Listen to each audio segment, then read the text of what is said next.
এই ঘটনা যারা ঘটাইয়ে তারা আমরা উপযুক্ত মতো শাস্তি চাই।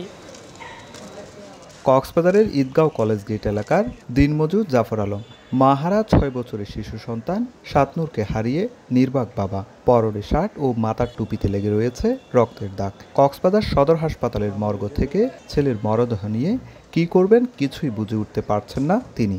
আসর তো মাঝে মইয়ে হারাই যায়, ধরো ধরো ধরো তোমার ভোগ কল হয়ে হনুমার্জন আর হইনি মারি ফুয়াতুর রক্ত গালুতুন রক্ত যার ফোনতুন রক্ত যার।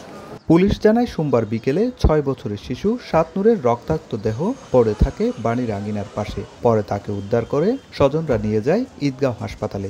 তারপর উন্নত চিকিৎসার জন্য পাঠানো হয় কক্সবাজার সদর হাসপাতালে। স্বজনদের দাবি, শিশুটিকে বলাৎকারের পর হত্যা করা হয়েছে।